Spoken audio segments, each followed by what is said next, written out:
Welcome back to another episode of the Brew and Ink podcast.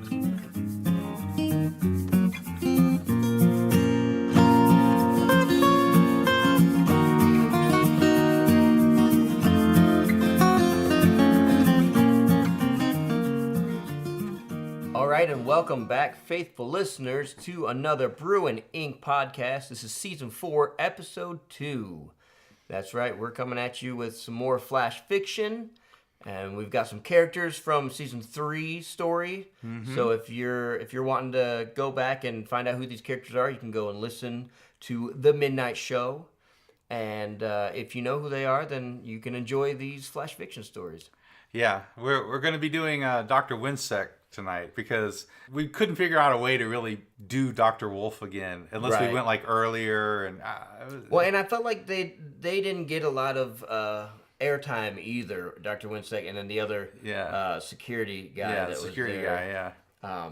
So I like it. It's perspectives from. It's going to be fun. Yeah. It's not it's not going to be high literature tonight, but it'll be fun. But we have a topic. Yes, the topic is jumping the shark. Which sounds dangerous. Well, not for Fonzie, obviously. Right, no. But we have a tank of water over here and a couple hammerheads, and, we'll see how this goes. Maybe an eel. Maybe. No, so just so everybody knows, because we were talking earlier, and when I thought of the term today, jumping the shark, I'm like, man, we are a few generations away from the origination of the term, right? And it started with Happy Days. So the idea with Happy Days, if you haven't seen Happy Days, it was in the 70s and 80s. The show was, but it was set back in the 50s, right? Kind of like this idyllic time, and the main character on there was Opie, who grew up, and he was Richie Cunningham, and he wasn't Opie anymore, but he was Richie Cunningham. Now Ron Howard, a great director, but the other main character on there was this kind of supposedly rough and tumble gang kind of motorcycle guy, Fonzie. Hey, who he had all the catchphrases. Yeah. And so it was a fun show for several seasons. But things get old. Things the catchphrases get You can only do them so many times. You can only do them so many times. And Fonzie, gains a little weight, and he's starting to look a little older. He doesn't look quite as fit, and he doesn't look like he could kick anybody's butt anymore. And they start going, we got to progress these characters. So Jumping the Shark comes from an episode in which Fonzie, played by Henry Winkler, by the way, who also has become a decent director and a pretty funny guy. He always plays funny parts. But Fonzie is water skiing, and he is water skiing in a swimsuit and a white t-shirt and his leather jacket, of course, because he's Fonzie. And at some point, as he's water skiing, there's this big competition where they do tricks, and there's a race, and a blah blah blah blah blah, and there's a shark in the water. That sounds safe. That he has to deal with, and at some point he does a jump, like a water ski jump, over the shark. And it's such a ridiculous episode, and it's such a ridiculous scene. Premise, that people now refer to any time that a show kind of goes off the rails or veers away from what was the beginning of the show. Main drive or the main goal. Like, this was the end of that show, even though it might have gone on for another couple seasons. Riding whatever wave of popularity it had. At this point, this is when it jumped the shark. Whether it's a new character that comes in, or something happens that's just so ridiculous, or it's a convoluted part of the story, or whatever, they call it now when a series jumped the shark. So I just thought we could talk about what it means to jump the shark. And just maybe give a couple examples of shows that we thought of. There are some shows that almost make a living out of, or makes their success out of, like, constantly jumping the shark. Like they're just one of those shows that they're trying to throw random stuff at you. And talking about Henry Winkler and talking about Opie, Ron Howard makes me think of Arrested Development. Right. And I feel like that's one of those shows where they do just throw such random things at you, but that's what the show is built on and around. And so it worked for those first 3 seasons. Well, and first two, yeah. But when did they jump the shark? And that's what I was trying to pinpoint. When would you say? I would say when the brother lost his hand. Yes. To the seal. To the seal, yes. That at that moment, yes. It went off the rails. That, to me, like at that moment, the writing went beyond. Like they had this great balance in those first couple seasons of not really likable characters, but you kind of do. They are likable, but they're so awful. Like that balance that just kind of, and when they do get into bad situations, you're like, well, that's funny because they're really awful people and they kind of deserve it, right? It kind of comes their way, and it was still sort of based in some sort of layer of believability. Right. But once he lost his hand, and then he had a hook hand, and then he was always like this monster, and it really changed the direction for that character. But also overall, like I think the writing itself, because they were up against that point of, some of the characters were set in these, kind of extended situations, like being in prison or being in charge of a company that wasn't supposed to be theirs. It was their father's, but by that point in the show, those things were getting resolved. Oh yeah, he was getting out of jail. Now like the company role was switching again, and and it just became convoluted and strange, and it just like you said it well, just like that sort of layer of believability that there was at one time, like completely gone. Yeah, when a seal bites off Buster's hand. Right. And he ends up with a hook or whatever that mechanical hand is. And it was just so they could make a joke on the play of words on the name of his mother, Lucille, and the Lucille that bit off his hand. Yeah. Oh, yeah. And even though Netflix has continued somehow to make getting these characters back together. It's amazing because I haven't watched the latest season but when Netflix brought it back, I was like, oh, I'll check it out. Awful. It was so bad. It was one of those where you're like, I just want to finish it so that I can say I've seen this season. I wonder how much of Netflix is really that reality. I just want to finish it. Not that it's good. You just start watching something. And because it looks fun, and then you're like, oh. Well, and here's the thing with a show that starts jumping the shark and doing random things just for the sake of a funny gag, or just to be a shocking episode, it then becomes so convoluted. Like you're saying, if you're watching the Netflix series, season 4 and season 5. You have to have all like these really extended recaps on why this character is in this one very unique situation because of these dominoes of effects that happen, and I think that's kind of what Jumping the Shark ends up doing is you now have all these pieces moving around, and it's like it's too complicated, it's too ridiculous, it's too whatever, it's not interesting, it loses the heart of what made it great in the beginning.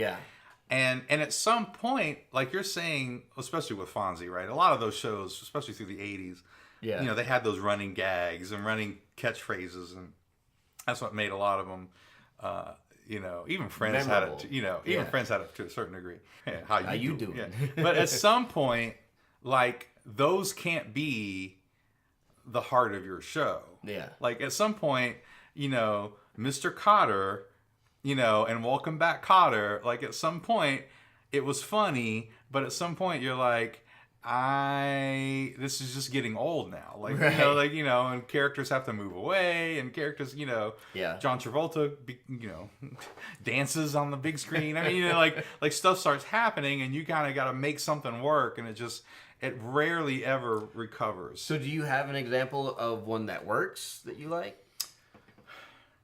I think the one that worked is friends. I would agree. I think they didn't realize the hit that they had until whatever at the end of season 2, and they had gotten Ross and Rachel together finally. Yeah. And they started exploring that, and I think the writers were smart enough to realize if we're going to carry this through further than this season, we're going to have to break these guys up.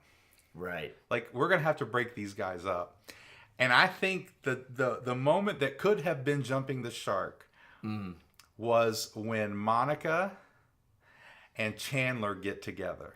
Yeah. That could have easily been that ridiculous. They're just doing this for ratings. Right. They're just doing this. But they actually wrote it really, really well. Right. Like, they actually pulled it off. And it could have been so ridiculous. It could have been so overblown. It could have been so, but they made it so much about their characters that it worked. Like, we believed it. To us, it wasn't just, oh, they needed another couple for us to root for. Yeah. They actually had good conflict, and they had good resolves, and they faced, and they were funny together. Their chemistry and the characters worked together. Yeah. They had actually brought these characters through both character development and foreshadowing. Remember, there was a scene on the beach between Monica and Chandler, where Chandler's like, would you ever marry me or go out with me? And she's like, oh no, you know what I mean? Like, right. Like, there was this little flirtation thing that happened every now and then. Yep. But really, the thing that made it work was not just foreshadowing, but they brought both of those characters to a point, because Chandler had his kind of serious relationship that, stuff that he kind of had to work through. And of course, Monica had Magnum PI. What's his name? Yeah, Tom Selleck. Yeah, she had that whole Richard guy. She had that whole thing. So they had kind of come to this place of, she was at a wedding, and Monica from season 1 was always like, will I ever get married? Will I ever have a baby? Like, so there was this. They brought the characters to a point that it worked, and it could have easily been, like, if they had ever gotten. Like, if they had ever gotten Rachel and Joey together, like they were flirting would have been jumping the shark. Right. That would have actually jumped the shark. Yeah. And they were smart that it never happened. They didn't do it. They just used it for some tension and some conflict in a couple episodes. That's right. But it was good. It was well set up because the jokes were still funny. It didn't make the show awkward. It didn't. And I think the beauty about Friends is that, so my wife she'll just rewatch Friends all the time. Oh, me too. And so I'll come in, and I don't know what season she's in the middle of. She's just in the middle of something watching, but I can sit down and be drawn in to the episode without having to get, 3 seasons of recap. Right. They kept it simple enough. Writing. Yeah, that's a good point, man. They kept it simple enough that you could jump in at any point and you're in. Yeah. Because it's really about the characters and about them being friends, and they never lost the heart of that. Right. And so for me, I'm going to go for it's kind of a topical thing, but one of the things that brought this topic up for us this week, was all this drama going on, no pun intended, around Game of Thrones. Yes. Right? Like, I mean, I've had so many writer friends message me personally. Yeah. Have you watched this? This is so awful. Like, they're just picking it apart, and there's YouTubes and all, and we'll probably pick it apart at some point. Right. But it's just become such a huge disappointment to so many fans. Oh man! Well, because there was a 2-year build-up. Anytime you have a huge build-up like that, big build-up, the expectations get high. And so it's really been those last couple seasons that the fans have felt a little gypped, or more than a little. Some have thought that the writing has completely changed gears. Well, and I'll say this: I'm only on season. Well, I just started season 8, so I just finished season 7 and into the first episode of season 8. And what I felt like season 7 kind of had going on was what I would call the Marvel mentality, or the Avengers mentality, where they had all these heroes that had been set up, and they're bringing them, and then they're bringing them all together. Yeah. And I felt like they did a good job at it. Without giving any spoilers or anything, but I could see how maybe some people would be like, this is different than because I felt like what they had done is they gotten to a point where they go, okay, these are all our special characters, and that have survived. But that's what it is. Like, these are all our special characters that we've kind of given this hero's immunity to. Like, they've died or they've been in a situation where you're like, oh, well, that guy's dead. And then all of a sudden they're back again. Right. And so they've got to this point where they're like, okay, we've got these handful of people that we're not ready to kill off yet, but we still have to make people think that they're going to die at any point. And we have to resolve the whole series. Right. Like, we're ending. Yeah. They set a goal. Yes. And when you do that, see, part of the heart of the show was the tragedy of those first few seasons. Yes. Like, every time you thought something was going to go well, something awful happened. Yeah. Somebody got their head cut off. Right. Everybody got slaughtered. I mean, like, it was just like, and there was a lot of scattering that went on, Yes. and just basic survival that was happening for Yes. so many people, that now it's like, I don't know if they could have done it well enough, right? Because now you have to totally change the focus of the show. Season 7 had some really good reunion. It had a couple of good reunions. There were parts in there where they had been driving all these characters apart, and your want as a viewer, as a reader, has been, when are they going to be reunited or whatever. And I felt like some of the reunions they had in 7, I was feeling it. You know, they had the feels in there, and I think it worked. Yeah. But I'm going to talk about Game of Thrones jumping the shark. Okay. Not in the show, But in the book. but in the books. Yeah. Because I'm not trying to boast, but I was reading Game of Thrones before they made a show. Right. Like, when I saw they were making a show, I was like, are you kidding? Like, this has to be HBO, because there's no way they can show this anywhere else. Right. Like, this is going to be a rated R2X Yes. show, right? Yeah, pretty much. And so, but I was in. I had read those first, the books, right? Mm-hmm. And book 1 was great. Book 2 was great. Book 3 was amazing. Mm-hmm. I mean, just such great character development. And Yeah.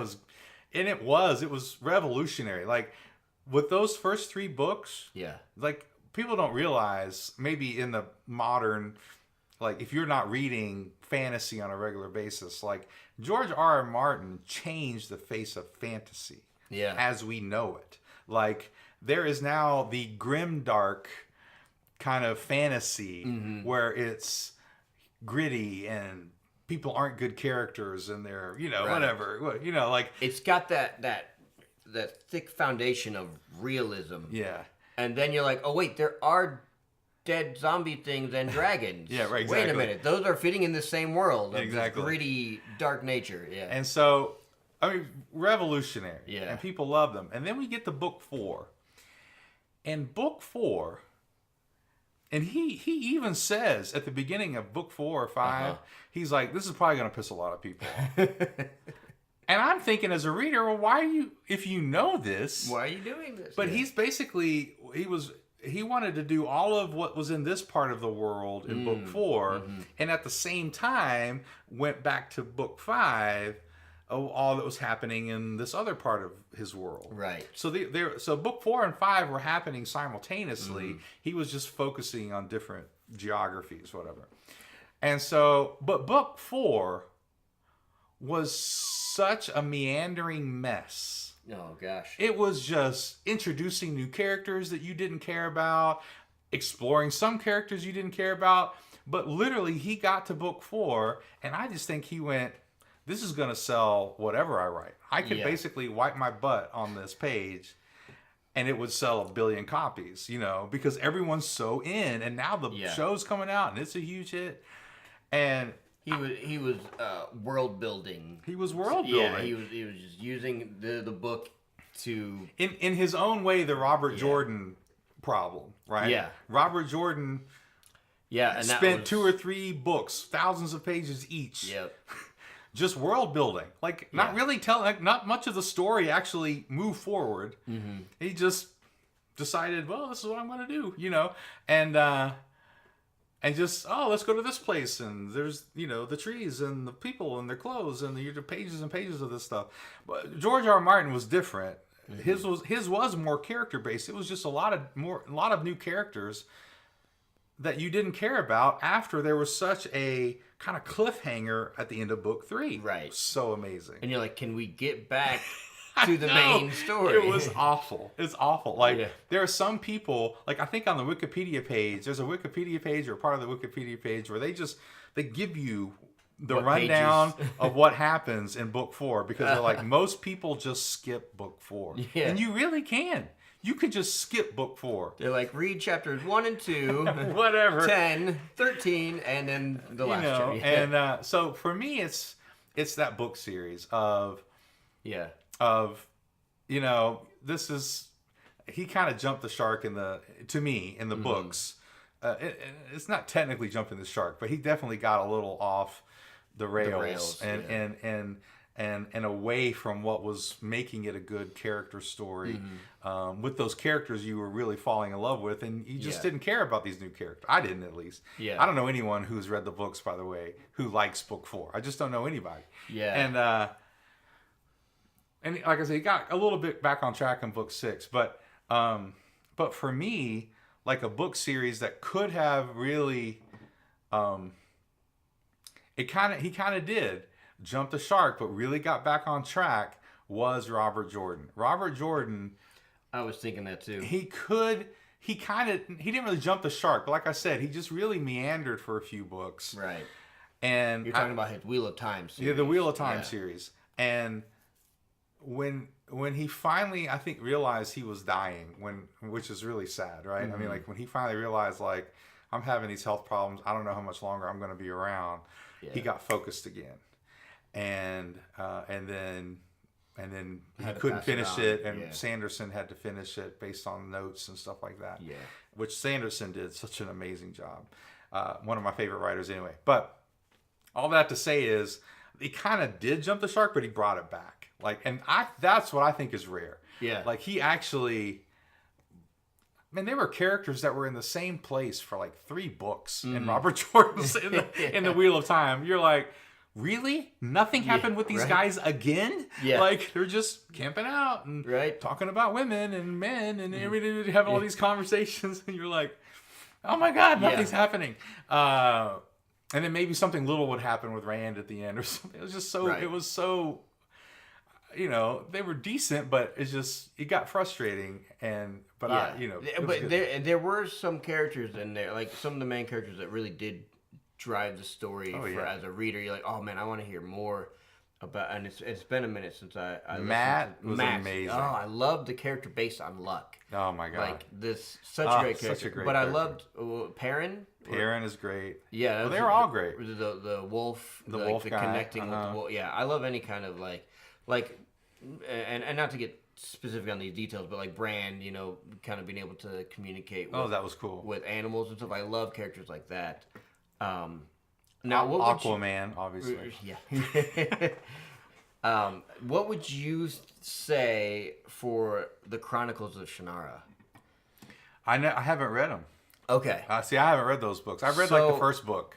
It's one of those series that he has so many books. Yeah, he's got a lot. And each of these different kind of sets of books are from such a wide range of timeline that I feel like he does jump the shark, but I feel like at the same time, it was why he was writing the story. I think it was the setup the whole time. Like, you get this great fantasy world of elves and the demons are coming, and we gotta go and make sure we get these trees replanted so that we're safe from the demons.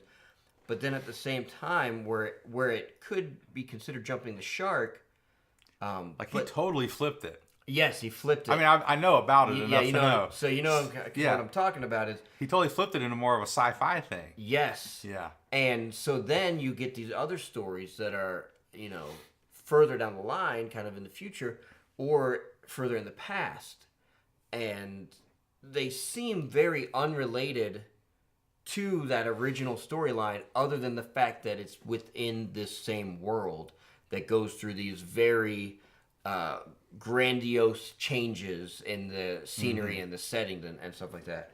And so I like it. I think it works. but at the same time, I think there is that. I think a lot of people liked it. Yeah. I mean, I know a lot of people who are huge. Shannara What's the fans, guy's name, the writer? You're talking about Terry Brooks for the Shannara Chronicles, yeah. Yeah, Terry Brooks. Brooks. He's coming to Realm Makers, and isn't he the one coming to Realm Makers? Yeah. No, that's one we'll have to go to. Yeah, for sure. So that's Jumping the Shark, and we'd love to hear from you guys. You want to email us at what is it? Brew BREWNINK.com. .com. Well, what's the email? At gmail.com. Oh, at gmail.com. Yeah. So you can email us or just Yeah. On our Facebook page, just tell us if there's something maybe you disagreed with or something like that. I'll tell you when Boneyard jumped the shark. It's when someone wrote in their grenade launchers in a tank. I don't know who that was, but that guy. That guy. I thought you were gonna say when what's his name blew up. Oh yeah. When we blew him up real good. So that's that. So you just give us some feedback. We'd love to hear from you about Jumping the Shark. If you have any kind of examples that you can think of when a movie. I just as an aside, I think John Wick 3 pretty much jumped the shark. I was just saying that today too. I was like, I loved 1 and 2. I don't know how I feel about 3 because I feel like it's going to suffer from that. The storyline is awful. The storyline was. Have you seen? I know I haven't. Oh no, the storyline just totally jumps the shark to me. But the action scenes, still some of the best that have ever been filmed. Yeah, like the choreography of the action scenes are the best, like that I've ever seen. Like it's worth watching the movie just for the action scenes. Right. His gunplay and the way he fights. Just all of it, and just I won't give any spoilers, but it's amazing. And they just keep getting better, in my opinion. Like the action scenes just keep getting more creative, brutal, like all of that stuff that you love about the John Wick movies. Great, but totally jumped the shark in number 3. Like there was just moments where you went, "What? Like what just happened?" Right. Anyway, so we're gonna get to the story, I think now. Yeah, we're ready to jump into that. We'll see you guys after the break.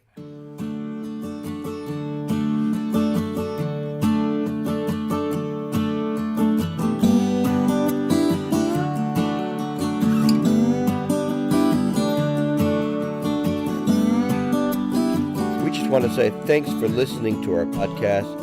If you are interested in learning more about writing and how to become a writer, check out our syndication page, SeriousWriter.com. They have articles, resources, classes, videos, and a podcast, the Brew and Ink Podcast. Again, check out SeriousWriter.com. Thanks for listening.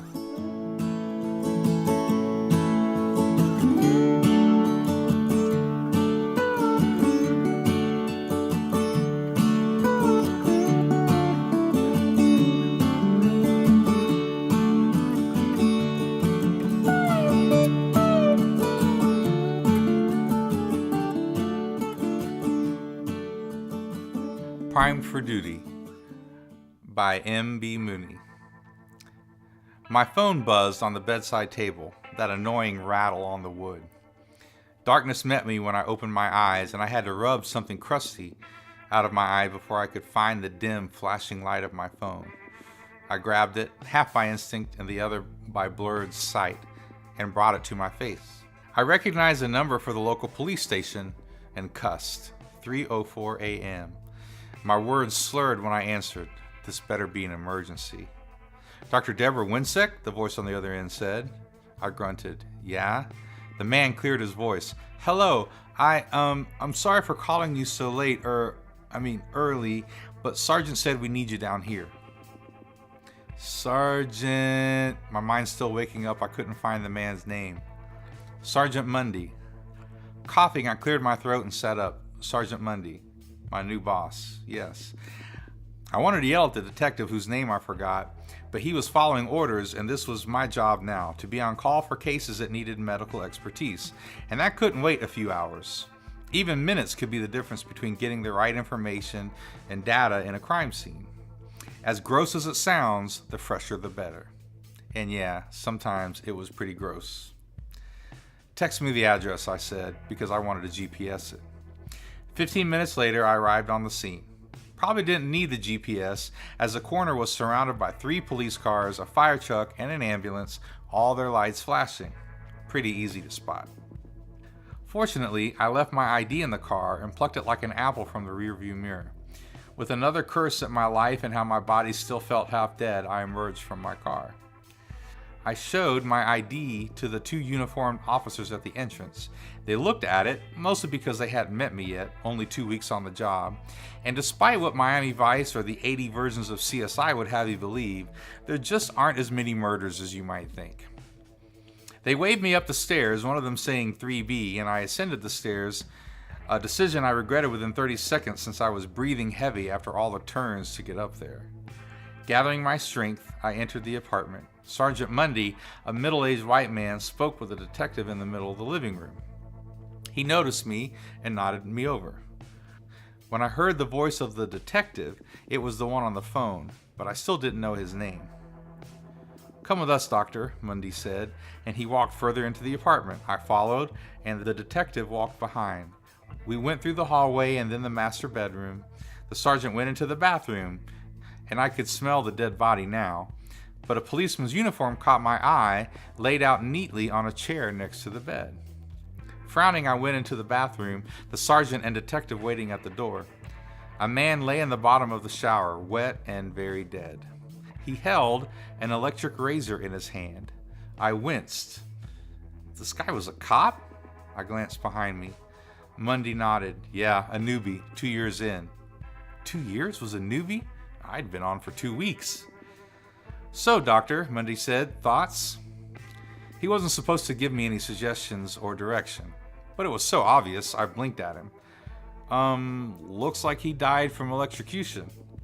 "You can confirm he's dead," Mundy said. I raised a brow. "Did you check his pulse? Judging by the smell, I'd say he's been dead for a few hours." The detective nodded. "That would fit. His shift started at midnight. Are we sure he died from electrocution?" I sniffed. A mistake. "Well, pretty sure." I pointed at the electric razor in the man's hand, still plugged in by the way, and the outlet was black. "It would take an autopsy to make sure, but I don't think you need one." The sergeant nodded. "Well, thank you, Doctor. Sorry to bring you down here, but we needed a confirmation. Make sure you sign off on the paperwork with the detective." "Sure," I said. Mundy left the bedroom. I went to leave as well. Maybe I could get a few more hours sleep, but when I did, the detective moved to intercept. "Hey, you that doctor that solved that famous case, right?" I grunted. "Oh no." What famous case?" "Oh, come on, you know, the one with that other doctor, Coyote or something?" "Dr. Wolf," I said. Yeah. He had killed a whole bunch of people, poisoned them or something." I nodded, trying to get past. He got the hint and gave me space, which was good for him because I was about to smack him. 23 people, actually, I said. "And you caught him," he said, facing me in the middle of the bedroom. "A serial killer."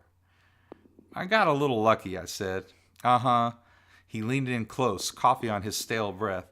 "Hey, you don't really think this guy was electrocuted, do you?" "I'm sorry?" "I mean, that's what it looks like, sure, but come on," he said. "Don't you think this smells fishy?" "Oh, it smells all right." He chuckled. "Not what I meant. Like something else is going on?" "Something else?" I repeated. "You don't think a guy, a cop no less, would be that stupid to try to use an electric shaver in the shower, do you?" I'm sorry, what's your name?" "Leeds," he said. His face fell. "Detective John Leeds." "Right. Look, Detective Leeds, I worked the ER for 6 months as an intern, and let me tell you, a lot of people do a lot of stupid things."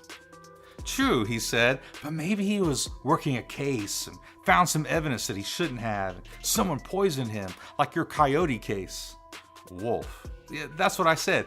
And they killed him with poison, and then to cover it up, they made it look like an accident." My brow creased. "Did you find any evidence that incriminated anyone?" "Well, no." "How about any traces of poison?" He cringed. "We haven't dusted everything, but no." Maybe it was a late hour or early hour. Maybe the smell of the dead man got to me. Maybe it was Detective Leeds standing in the way of me getting home to my bed. Not sure. maybe all of it together, but I had enough. I leaned in close to him, whispering, well, I wasn't going to say anything, but I have seen this before. His brows rose. You have? I nodded. Absolutely. Not something the Force is making public yet, though. The killer is called the Alphabet's Shaver. The what? The Alphabet Shaver, I said. You see, the theory goes that he's got this wife that cheats on him, runs around, and when he finds one of the guys, he poisons him. Really? But why the name? Obviously, because to cover it up, like you said, he puts the guy in the shower with an electric shaver in his hand. What about the alphabets? Leeds asked. I grimaced. Well, that's the gross part. He grimaced back. It is?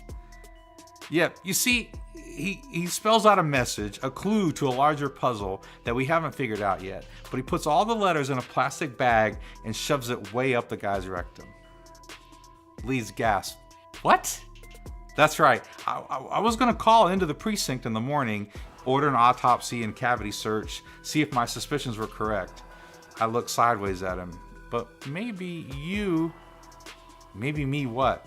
I grinned. Nah, you wouldn't. Wouldn't what? Well, my voice lowered even more. You could do the cavity search, find the bag with all the alphabets, unscramble the message. Are you good at puzzles? He started. It would look great on your record. It would? Of course, I said. When we finally catch the guy, put all the clues together, your name would be on one of the main pieces of evidence. You'd have your name on a legendary serial murder case. His grimace deepened. He turned to look at the bathroom. Just a warning, I said. The killer puts the bag way up there in the rectum. I turned all the way around and got out of the bedroom before I started smiling. I was proud of myself, and I wondered how long I'd have this job, or maybe how long he'd have his.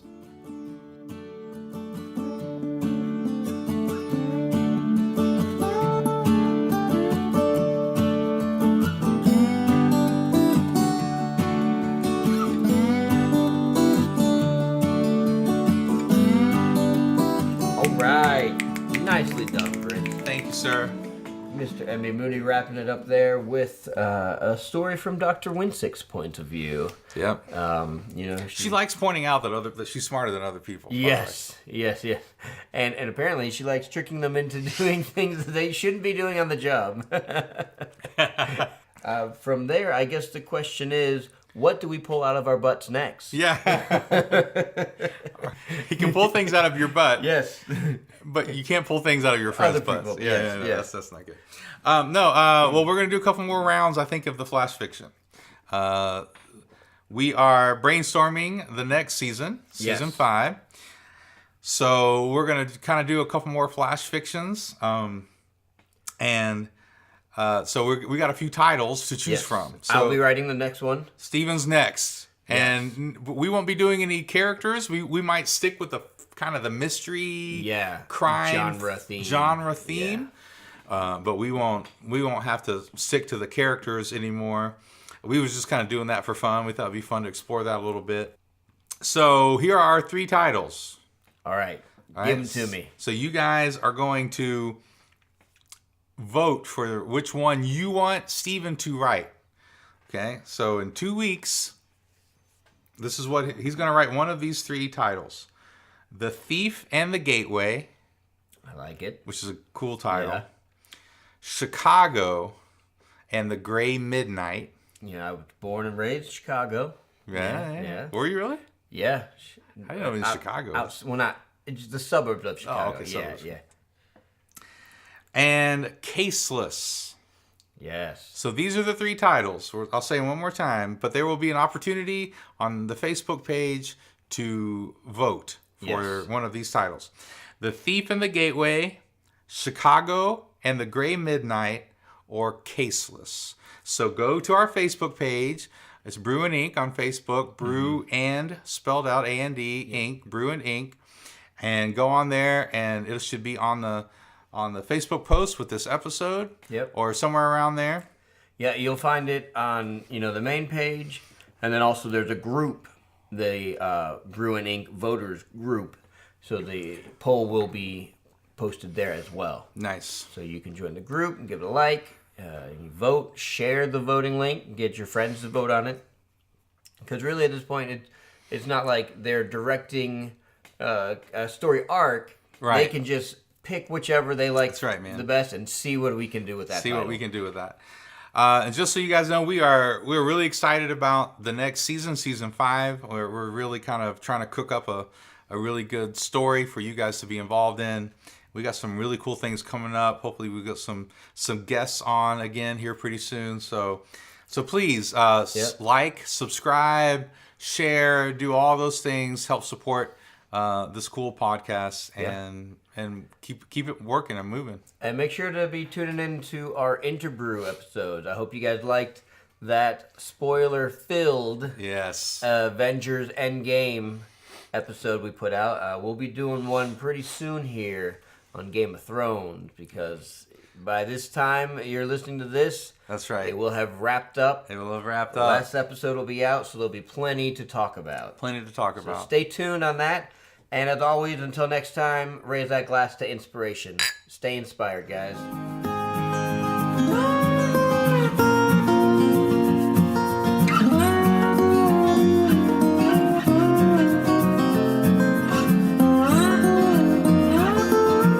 What do we pull out of our butts next? Primed for duty, way up there in the rectum.